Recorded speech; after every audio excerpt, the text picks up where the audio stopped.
Well, you're not going to believe the latest news on the Boston terror suspects. You, the hardworking taxpayer, may have been picking up their tab. Yep, Massachusetts state officials have confirmed that 26-year-old Tamerlan Tsarnaev, who was killed in a shootout with police, was living on taxpayer-funded welfare up until last year. So, in fact, both brothers grew up on welfare with their parents in Massachusetts. So there you have it. Taxpayers potentially funding jihad. Greg, this brother was living off welfare with his wife. Also, both brothers, I should say, grew up on welfare. If he could get in a boxing ring and if he could slug it out, don't you think he could maybe get a job? Well, I mean, let's face it, a lot of criminals in the United States are on welfare, so this isn't a big surprise. But we've heard of state-sponsored terror. The United States is now a state that sponsors terror. It sponsors its own terror. And frankly, welfare is no different than tenure. We already sponsor terrorists with Bill Ayers, Bernadette Dorn, Kathy Bodine. They were involved in death, more death. They exchanged their pipe bombs for pipes. By the way, I just want to point out that this is kind of a symbol of what's been happening in Europe. You have intense pockets of Muslim supremacy in Europe. England, France, also in Australia. They let it happen. Bigots leave their countries because they're horrible, and then they come to countries and make them horrible. And this is what America is doing. It's a symbol of a decline derived from a rejection of exceptionalism. We are becoming exactly what Europe is. But here's the worst part. Oh, he's not a citizen. That was bad, Greg. Thank you for part one. Part two, Kimberly, he was here on a green card. So can we officially say, if you are here on green cards, no government money? Can we say that? Well, but see, this is the problem. We become soft, we become weak, and the other countries are mocking us. I'd come here, too. Who doesn't want a free ride? I mean, I want to ride in the carnival for free all day long and put my whole family on welfare. It's an abuse of the system. Nobody wants to take a hard look at the entitlement system to see what it is. Now it's terrorists are entitled to become radicalized and do harm to American citizens. This makes me so angry, and they hate America, but yet they're getting scholarships, getting the benefit of a great education, starting families here, and we're the problem. And time off, Eric, to sit on their couch and build bombs with our money. And here's the part of the immigration debate that needs to come up. This guy, Tamerlan, came over on a refugee clause in the immigration policy, which basically says if you're asking for political asylum, you can get welfare benefits. A typical green card recipient would have to wait about 5 years to start to get welfare recipient. He got it right away. In Massachusetts, Department of Transitional Assistance, he likely got Section 8 housing, mass transit cards, EBT cards. He got a public defender for his domestic violence offense in 2009, and now Johar, the one who's living, is going to get a hugely popular, well-known public defender as well. He had scholarships. Enough is enough. We really need to revamp the immigration policy and our welfare policy. Well, that's what you put your finger on it. This is the law. I mean, you may not like it, and you may not agree with it, but it is the law, and so the law's got to change. Do you agree? Sure, but I also agree that Cubans, for example, who automatically, if they get to this country, have benefits because of back in the 60s, we were so outraged by Castro. You know, I mean, everybody's got exceptions here, and that's one of the problems. You made news this week. You stunned not just the four of us, but you stunned the world when you came out and you said, let's put a moratorium on students coming here from Muslim countries. How about when it applies to welfare? Would you take the same tack? Well, first of all, the welfare reform bill it was a long step down that road, and it was done by the Republicans and the Congress and by Bill Clinton. But listen, the same thing with the immigration bill. This immigration bill, if it goes through the Senate bill, there will be a time out when anybody got here through 11 can then get in that program, and then after that, nobody gets in. Not for a period of time. And I think that makes sense. That's why I said about Muslims. I think we need a time to get a breath. But what about supervising welfare programs, Kimberly? I mean, look, I mean, the devil finds work for idle hands. And this is a prime example of that. What are we doing? We've also given, if you look at the numbers, over $20 million to Chechnya over the years. If you look at the budget request for this year, this is going to really make you angry. Pakistan, $2.2 billion. Egypt, $1.6 billion. Pakistan. Sorry about that. You'll get a letter from the administration. The president. Yemen, $72.6 million. Algeria, $3 million. These are countries that hate us. We're the biggest state sponsor of terrorism. It is true, right? I mean, think about all the money that we're giving. Look what's happening in Egypt. Look what we're doing, essentially giving the money to the Syrian rebels, too. This is, the whole thing is problematic. No, most of this is going to, I said yesterday, I haven't heard a single cleric or a head of state in a Muslim country say how bad 9/11 was or apologize for what's gone on. But their intelligence communities have been helpful to us, and that's where most of this money goes to. But having said that, I think that it outrages people. I can understand why you're outraged about it. I agree with Greg here.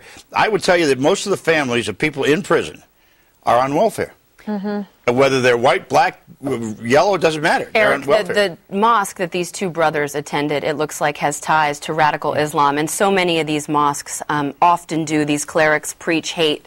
What do you think about that? Well, first of all, not only that, we found out there's more information tying the Inspire magazine that we talked about yesterday to these guys. They went to, Tamerlan went to this Phantom fireworks shop in New Hampshire on February 6th and asked for the most powerful and loudest fireworks. Now, on one of the pages of the Inspire magazine, they recommend using gunpowder from fireworks. If you can't find enough matches, take the gunpowder out of fireworks. You carry that around with you? No, I'll carry it around with me for a few more days until we get to the bottom of what's going on here. I mean, they're clearly getting radicalized through the internet and also possibly through the mosque. Can I point something out? CARE. We talk about CARE, the Council on American Islamic Relations.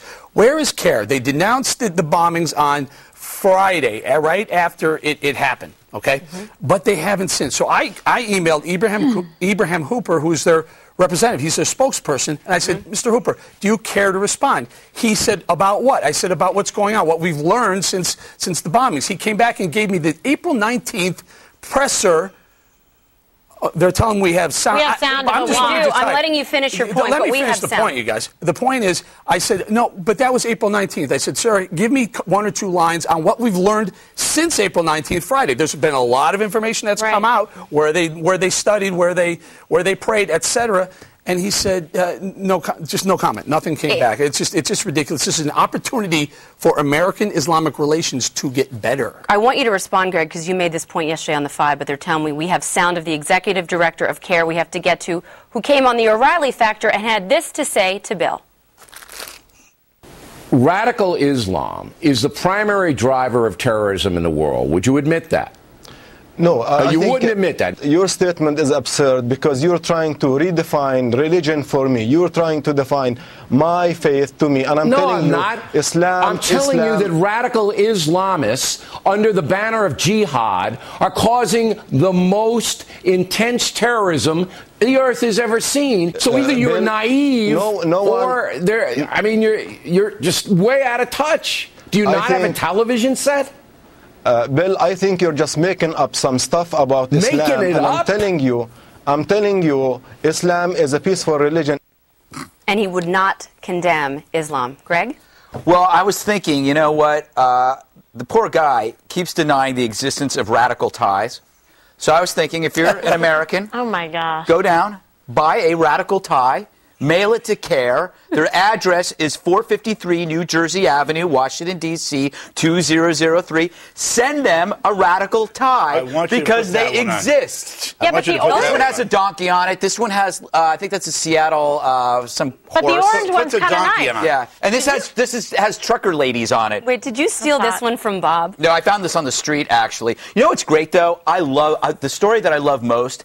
Jeff Kluger from Time Magazine said that the bombing may have been caused by boxing injuries to one of the bombers. So he's blaming the bombing on a head injury. So radicalized by boxing. That's the terrorist excuse. So I want to know, what's the writer's excuse? Did he get hit in the head? Yeah. Well, you know, one of the things that's instructive here is that this guy is not the first one to get radicalized from not being radical, even without the internet. Exactly. And did you imagine now if you could be educated that way by the internet, and by that thing you carry around? But it's that easy. Yeah, that's what I mean. That's what's happening. So there are probably lots of people out there who may not have been radicalized. But we don't know, Kimberly, because there are reports that the mom pressured the son to get heavily into religion. Then he went and even further radicalized the family. Right. I went on CARE's website. They do not condemn radical Islam at all. After the bombings, they just said, we must remain united as a nation. United against what? Well, that's the problem. You're not going to get any admissions out of them whatsoever because they're completely in denial, as many people feel, and an indicted co-conspirator of 9/11.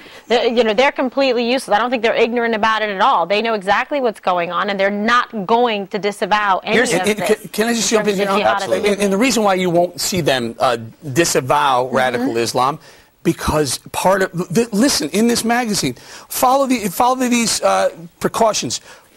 Listen to this. Put your trust in Allah and pray for the success of your operation, which means killing innocent people. That is success. Pray to God, pray to Allah, and pray for a lot of innocent people to die. That's why you'll never get them to push back hard against it. If you consider the fact that this religion has something they call fatwas, and there are a lot of these people who are afraid to say something. I mean, I think that's a legitimate, as much as I would like to see them speak out. But it proves our point. They could be afraid, but Bob, when you go to their website, they're concerned with discrimination against Muslims. Well, they play the victim card on their website. We're the ones being attacked. Andrea, can I just point out that the brother-in-law of one of the bombers says that the reason for his extremism was over our perception of Islam as a violent extremist organization. So essentially, he sought to solve this problem by blowing up innocent people. It's kind of like asking your hard-of-hearing uncle to stop shouting, and he shouts back, "I'm not shouting."